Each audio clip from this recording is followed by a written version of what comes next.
என் தலைவருக்கு பிறந்தநாள் நல்வாழ்த்துக்கள். அவர் நீடோழி வாழணும் வாழ்த்துக்கள். 100% படம் ரொம்ப நல்ல படம். வெற்றி, அதாவது அந்த ஒரு ரீசார் கேரியர்ல இது ஒரு முக்கியமான ஒரு படம். அதனால தான் அவர் ரீரிலீஸ் பண்ணியிருக்காரு. அது இல்லாமல் அந்த படத்தில் உள்ள இன்சிடென்ட் எல்லாம் உங்கள்கிட்ட சொல்லிப்பாருன்னு நினைக்கிறேன். கேள்விப்பட்டீங்க, ரொம்ப வைரலாக போயிட்டு இருக்கு. அதில் என்னையும் ஞாபகம் வச்சு பண்ணதில் ரொம்ப எனக்கு மிகப்பெரிய சந்தோஷம். வாழ்த்துக்கள். ஆமா, ஆக்சுவலா இன்னைக்கு பாத்தீங்கன்னா நாங்கெல்லாம் மன்றத்தில் இருக்கோம், மாவட்டத்தில் இருக்கோம். எங்க ஆளுங்கெல்லாம் கூட யாரும் வரல, காரணம் ஏஜ். ஆனா இன்னைக்கு இவ்வளவு பேர் வந்திருக்காங்க. இவங்கெல்லாம் இப்போ இருக்க இவ்வளவு பேர் விரும்புறாங்க, இன்னும் பார்க்க வராங்கன்னா வேற யாருக்கும் இது ஒரு பாக்கியம் தான். ஆமா, தலைவரோட மூவி ரீரிலீஸ்க்காக வந்தாச்சு. எதுக்குன்னா நான் சின்ன வயசுல నుంచి அவரோட மூவி படையப்ப பார்த்தேன். நான் அப்ப தியேட்டர்ல பார்த்தலே. So I just want to recreate that magic which happened in 1999. So அதுலயே சென்னை வந்தாச்சு. So I'm completely Telugu guy.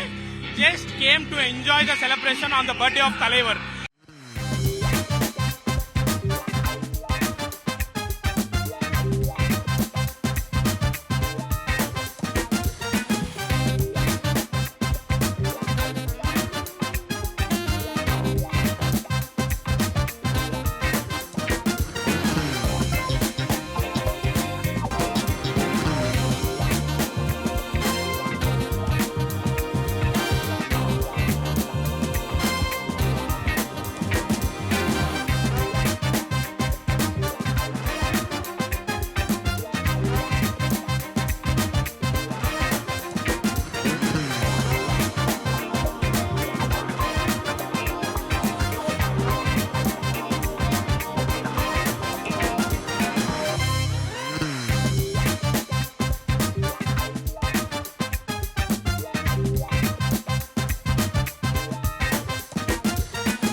Deepak Vikram.